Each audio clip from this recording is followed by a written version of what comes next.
दर्शकों नमस्कार। कार्यक्रम कृषि दर्शन में आप सभी का बहुत बहुत स्वागत है। किसान भाइयों, इस कार्यक्रम के माध्यम से आपको हम कृषि क्षेत्र की नित नई जानकारियाँ उपलब्ध कराते हैं। इसके साथ ही साथ जो नए अनुसंधान होते हैं, कृषि के क्षेत्र में जो नई तकनीकियाँ आती है, उनका हम आपको लाभ दिलवाते हैं। आज भी हम ऐसे ही कुछ जानकारियाँ आपको दिलवाएंगे। इसके साथ ही हम जानेंगे मंडी के भाव और इस समय क्या कुछ कृषि के क्षेत्र में हो रहा है। साप्ताहिक जानकारी हम लेंगे कृषि समाचारों में।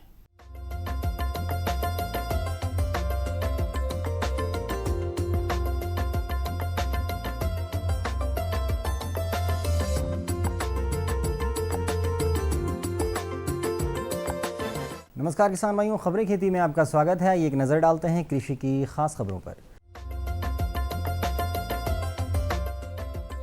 दलहन का रकबा बढ़ा, प्रदेश की मंडियों को सुविधा संपन्न बनाएं। किसानों के लिए बढ़ाएं सिंचाई रकबा। दलहन तिलहन में गुणकारी गंधक, पौध संरक्षण के जैविक उपाय।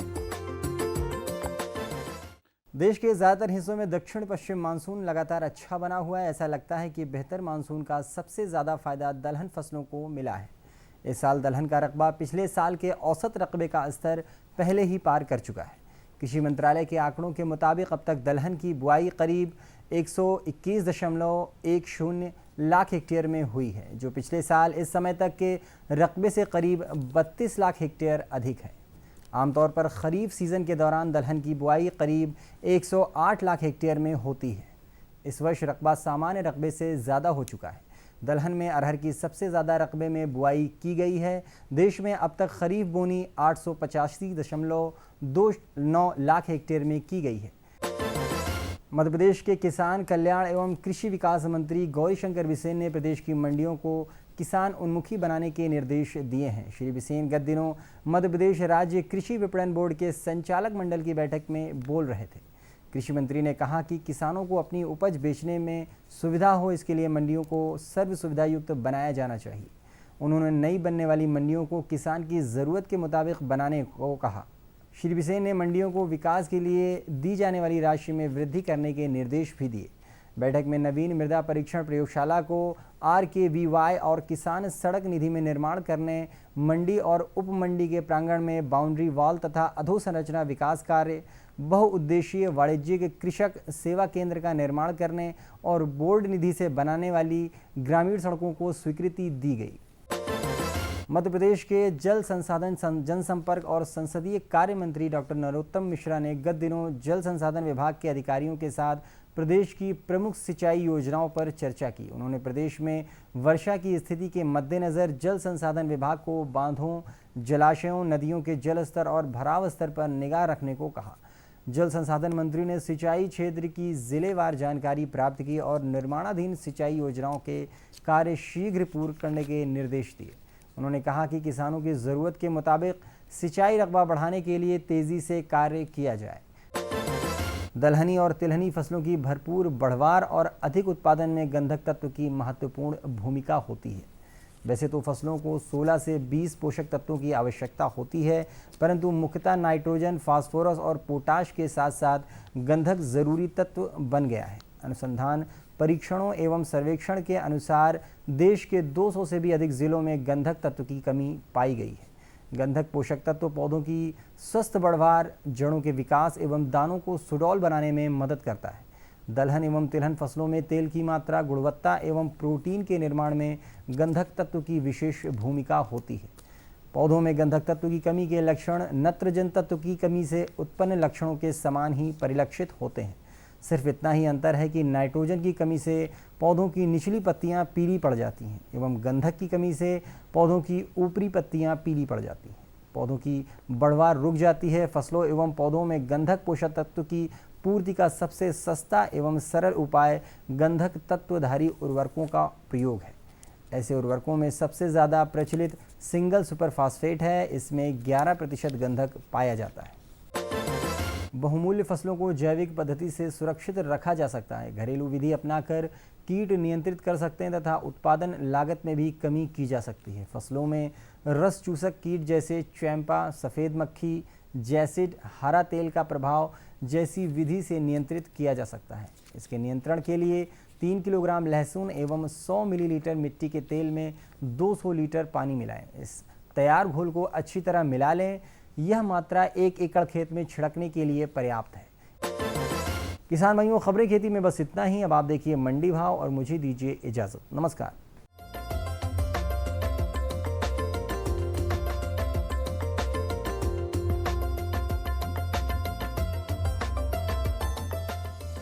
सबसे पहले गेहूं उपज के रुपए प्रति क्विंटल में मंडी भाव जान लेते हैं। विदिशा में न्यूनतम 1,620 रुपए, वहीं अधिकतम 1,961 रुपए। उदयपुरा में न्यूनतम 1,580 रुपए, अधिकतम 1,620 रुपए।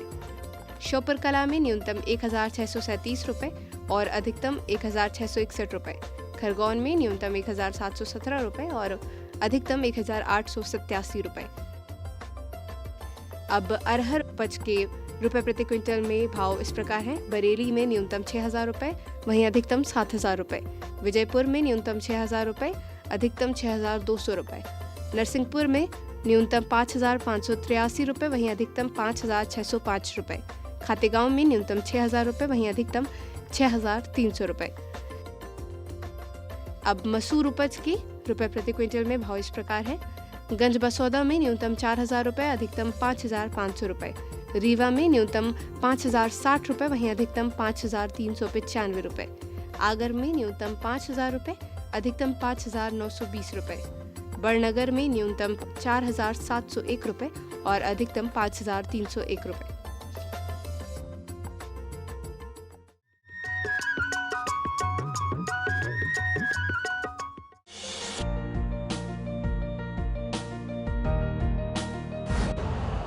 यूरिया का स्वदेशी उत्पादन 70 लाख टन बढ़ाने के लिए 6 उर्वरक संयंत्रों का उद्धार किया जा रहा है।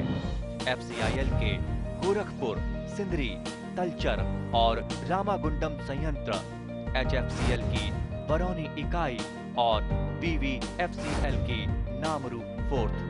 सोने पर सुहागा ये है कि देश में अब बनेगा सिर्फ नीम लेपित यूरिया, क्योंकि इससे होगा किसानों का फायदा ही फायदा। अनाज का उत्पादन 10% तक बढ़ेगा। बढ़ेगी 10 से 15% नाइट्रोजन क्षमता।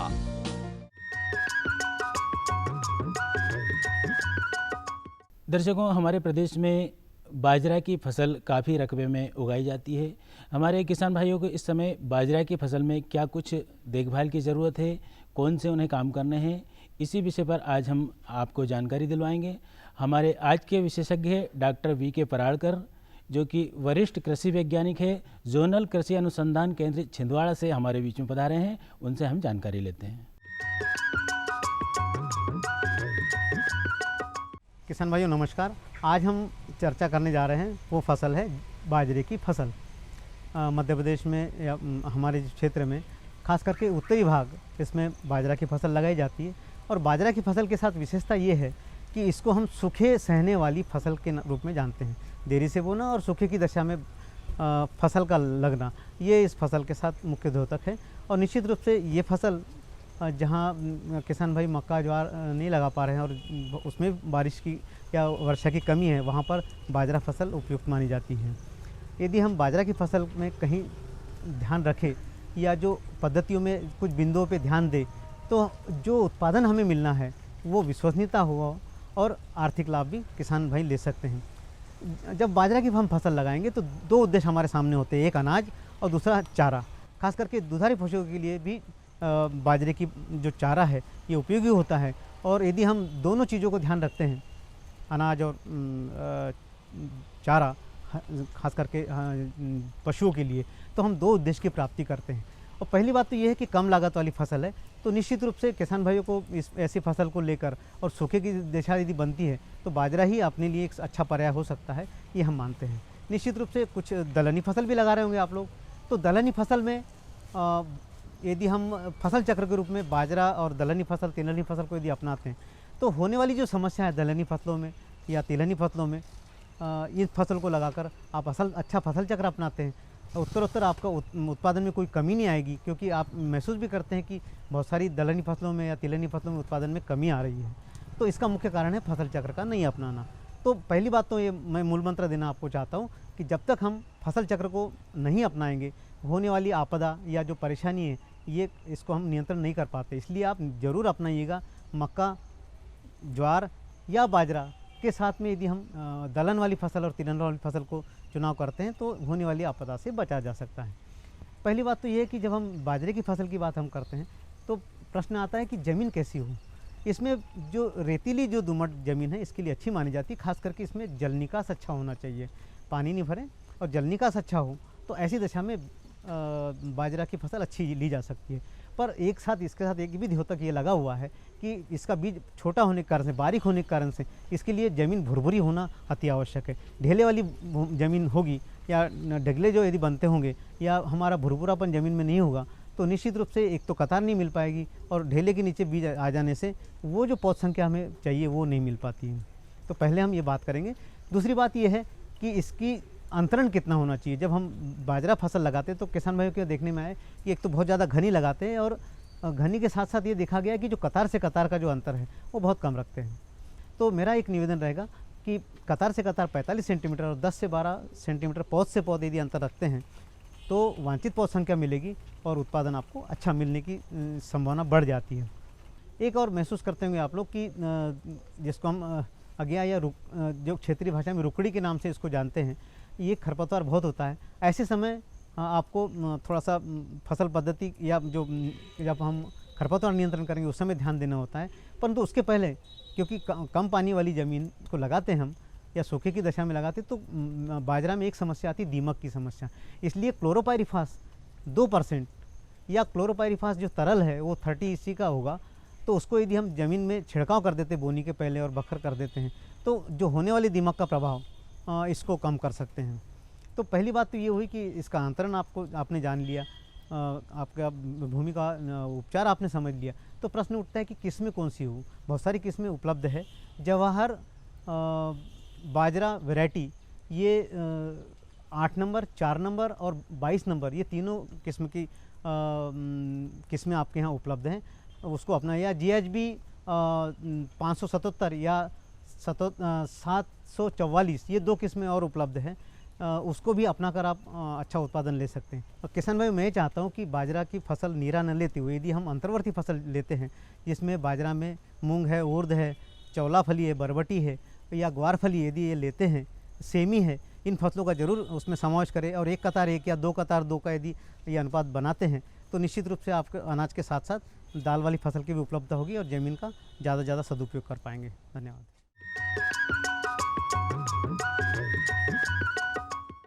किसानों के हित में बड़ा कदम, प्रधानमंत्री कृषि सिंचाई योजना। हर खेत को पानी, प्रति बूंद अधिक उपज। सिंचाई के सही तरीकों और जल संरक्षण की नई तकनीकों के साथ बढ़ेगा जमीन का जल स्तर। जिला स्तर पर होंगी सिंचाई योजनाएं। असिंचित क्षेत्रों तक पानी पहुंचाकर बढ़ेगा उत्पादन।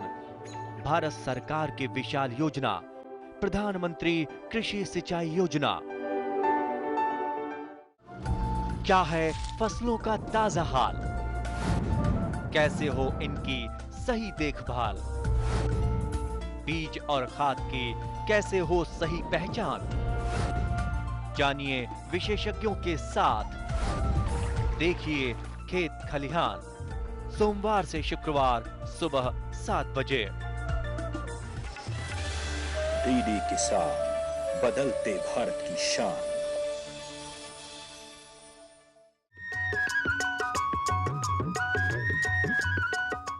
इस समय किसान भाइयों खरीफ की फसलों में सोयाबीन की अहम फसल हमारे सामने है और इस फसल में इस समय काफ़ी बढ़वार हो चुकी है।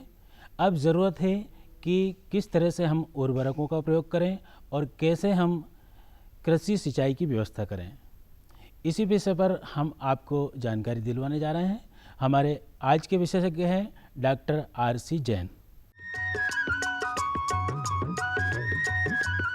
हम जानते हैं कि सोयाबीन मध्य प्रदेश की एक महत्वपूर्ण फसल है और इसमें उर्वरक का प्रबंधन और जल प्रबंधन बहुत ही आवश्यक होता है, जो कि मिट्टी के स्वास्थ्य के लिए बहुत ज़रूरी है। जब हमारी मिट्टी का स्वास्थ्य अच्छा होगा तो निश्चित तौर पर हमारी फसल का उत्पादन भी अच्छा होगा और भविष्य में भी हम सोयाबीन की फसल से ज़्यादा उत्पादन। तो सबसे पहले मैं आपको ये बताना चाहूँगा कि उर्वरक प्रबंधन के लिए इसका जो मुख्य आधार होता है वो होता है मिट्टी का परीक्षण। हम हर 3 साल में एक बार करवाएं अपने खेत की मिट्टी का, जिससे कि हमारे खेत में पोषक तत्वों की क्या उपलब्धता है या क्या मतलब उनकी उपलब्धता में बढ़ोतरी हो रही है या कमी हो रही है, और किस प्रकार का मतलब मिट्टी का पीएच, अम्लीयता, क्षारीयता घट रही है, बढ़ रही है, और अन्य पोषक तत्वों की उपलब्धता और अन्य जो आवश्यक पैरामीटर्स होते हैं उनके बारे में हमें जानकारी मिट्टी परीक्षण के आधार पर मिल जाती है। तो मिट्टी परीक्षण हमको 3 वर्ष में एक बार हमारी खेती के मिट्टी के नमूनों का अवश्य करवाना चाहिए, जिससे कि हमें समय रहते हुए ये जानकारी मिल जाए कि हमारी मिट्टी के स्वास्थ्य में क्या गड़बड़ी आ रही है। तो जैसा कि मैंने कहा कि 3 वर्ष में एक बार मिट्टी का परीक्षण ज़रूर करवा लें, और मिट्टी परीक्षण रिपोर्ट में जो आपको दर्शाया गया है कि कौन सा पोषक तत्व अधिक मात्रा में हमारे खेत की मिट्टी में उपलब्ध है और कौन सा मध्यम स्तर पर उपलब्ध है और कौन सा निम्न स्तर पर है। यदि कोई भी पोषक तत्व का स्तर अधिक पाया जाता है तो जो सोयाबीन की फसल के लिए में सिफारिश की हुई उर्वरक की मात्रा है उसमें से हमें 25% की कमी करके देना होगा, उसको प्रयोग करना पड़ेगा खेत में अधिक उत्पादन के लिए। और यदि उस पोषक तत्व का स्तर या किसी भी पोषक तत्व का स्तर मध्यम पाया जाता है तो हम सिफारिश की हुई मात्राओं को खेत में देने की अनुशंसा करते हैं।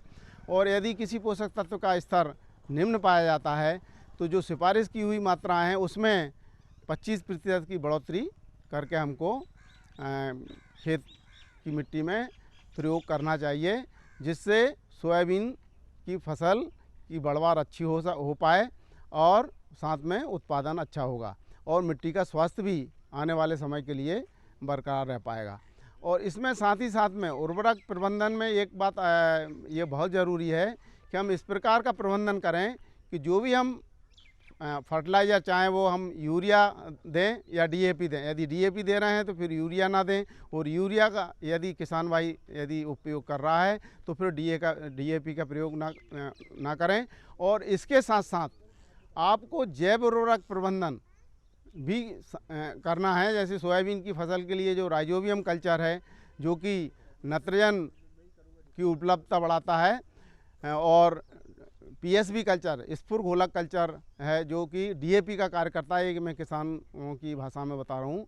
तो इसका ये प्रयोग अपने उर्वरक के समन्वय और उर्वरक प्रबंधन में इसका समन्वय ज़रूर करें। और अन्य जो भी फसलें हैं जो कि जिनकी जड़ों में ग्रंथि पाई जाती हैं, सभी में फसल के अनुसार जैव उर्वरक का समावेश करना चाहिए। और इस प्रकार हम देखेंगे कि उर्वरक प्रबंधन करके हम मिट्टी के स्वास्थ्य में बढ़ोतरी कर पाएंगे, और जिससे कि बढ़वार के साथ साथ इनमें आपके पानी की कमी की दशा में भी फसल की बढ़वार अच्छी होगी है यदि आपने उर्वरक प्रबंधन का समन्वय किया है अन्य रासायनिक उर्वरक के साथ साथ। तो निश्चित तौर पर जल प्रबंधन में भी इनकी महत्वपूर्ण भूमिका होती है। सोयाबीन में जो जल प्रबंधन है उसके लिए ये आवश्यक है कि हम जिस खेत में भी फसल सोयाबीन की ले रहे हैं उसके चारों तरफ हम जल निकास की व्यवस्था करें, नालियों का निर्माण करें, और जितना संभव हो हमें आपको सोयाबीन को पानी के भराव से फसल को बचाना है। और यदि पानी के भराव से फसल नहीं बच पाई तो निश्चित तौर पर फसल की जो बर्बाद है जल प्लावन के कारण प्रभावित होगी, और जिससे पौधे की समुचित जो वृद्धि है वो नहीं हो पाएगी, और जिसके फलस्वरूप इसमें जो फ्लावरिंग भी लेट होगा और इसके प्रभावित होगा, और उसके साथ इसमें फली का निर्माण और दाने का जो निर्माण है वो अवरुद्ध होगा, जिससे फसल उत्पादन पर विपरीत प्रभाव पड़ता है। तो ये बहुत आवश्यक है कि रासायनिक उर्वरक प्रबंधन के साथ साथ हम जैव उर्वरकों का प्रबंधन भी सोयाबीन फसल के अनुसार जो भी राइजोबियम कल्चर और पीएसबी कल्चर सभी फसलों में दे सकते हैं, इनका समन्वय करें। और उर्वरक, रासायनिक उर्वरक जो दें वो इस प्रकार से मतलब खेत में प्रयोग करें कि उर्वरक जो है बीज के नीचे जाए। तो इतना ध्यान आपको अवश्य देना है कि सोयाबीन की फसल में उर्वरक प्रबंधन के साथ साथ जल प्रबंधन करना। जैसे मैंने बताया कि जल निकास की व्यवस्था खेतों में समय रहते हुए पहले से कर लें, और इसके लिए आपको जल निकास नालियाँ का निर्माण करना पड़ेगा, जिससे कि अधिक वर्षा की स्थिति में वो जो अतिरिक्त जल है वो खेत में ना रुके। वैसे पानी कितना भी गिरे, सोयाबीन फसल के लिए यदि आपने जल निकास की व्यवस्था करी है तो निश्चित तौर पर इसके फसलों के पौधों की बढ़वाल अच्छी होती है, फ्लावरिंग अच्छी होती है। और इसमें जो आप उर्वरक प्रबंधन की बात करते हैं, जब इसका प्रयोग करते हैं तो इस प्रकार की गांठें इसके जड़तंत्र में बनती हैं, इनको नाडुल्स बोलते हैं, जो कि वातावरण की नाइट्रोजन को फिक्स करके नाइट्रोजन की उपलब्धता बढ़ाते हैं। तो इस तरह से किसान भाई देखें कि इसमें जो है ना उर्वरक प्रबंधन, रासायनिक उर्वरकों के साथ साथ जैव उर्वरक प्रबंधन करें, जिससे कि इसमें जो नाडुल्स हैं, जल ग्रंथि है, उसकी संख्या अधिक से अधिक बनती है, जिससे हमारी मिट्टी को और पौधों को दोनों को ही नाइट्रोजन की उपलब्धता बढ़ती है, और साथ साथ में अन्य पोषक तत्वों की उपलब्धता बढ़ाने में भी इनका सहयोग रहता है।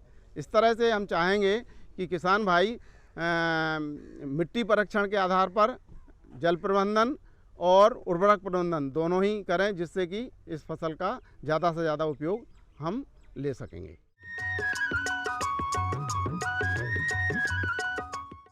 ये बदलाव क्या है? बदलाव से हुआ क्या है? भैया ये बड़े काम की चीज है। जब जब बदलाव आया है अपने संग खुशहाली लाया है। इंसान की सोच में अगर बदलाव आ जाए तो सब कुछ मुमकिन है, सब कुछ संभव है। अब ये बदलाव फिर आ रहा है, और इस बार ये देश के हर हिस्से की सूरत को बदल के रहेगा। हर सूरत की मुस्कान में वो आपको दिखाई देगा, क्योंकि जब जब बदलाव आया है वो अपने साथ खुशहाली लाया है। तो चलिए एक नई शुरुआत करते हैं, कुछ बदलाव करते हैं। दूरदर्शन किसान, एक नया चैनल जहां बातें होंगी बदलाव की और आपके कल की बेहतर शुरुआत की। छेड़ो बातें बदलाव की। कैसे पाएं अच्छी पैदावार? खाली पड़े हैं खेत, उस समय हम नमूने, मिट्टी के नमूने लेते हैं। कैसे रखें पशुओं का ख्याल? पशु बीमा बहुत जरूरी चीज है। कौन सी तकनीक रहेगी बेहतर? एक कॉल पर मिलेगी पूरी जानकारी। ये साहिवाल गाय कितना दूध दे देती है? देखिए हेलो किसान, सोमवार से शुक्रवार शाम 6 बजे। डीडी किसान, बदलते भारत की शान।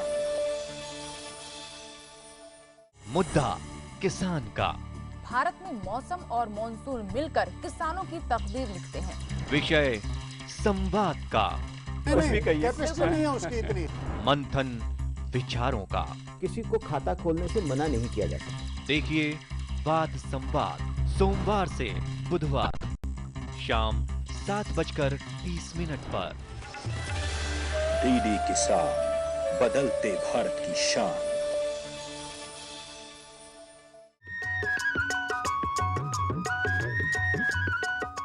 हम आपसे विदा लें, इससे पहले हम आपसे विशेष निवेदन ये करेंगे कि कृषि दर्शन कार्यक्रम में इस समय जो कुछ समसामयिक बदलाव हमने किए हैं वो आपको कैसे लग रहे हैं और क्या कुछ इन कार्यक्रमों में आप चाहते हैं। इन सब बातों को आप चिट्ठी के माध्यम से हम तक पहुंचा सकते हैं। कार्यक्रम कृषि दर्शन द्वारा निर्देशक कमरा नंबर 4 दूरदर्शन केंद्र श्यामला हिल्स भोपाल, पिन 462 013। आप हमें ईमेल कर सकते हैं। हमारा ईमेल एड्रेस है krashidarshanbhopal mp@gmail.com। इसके साथ ही दर्शकों, आप हमारे कार्यक्रम यूट्यूब पर भी देख सकते हैं। अब हमें आज्ञा दें। नमस्कार।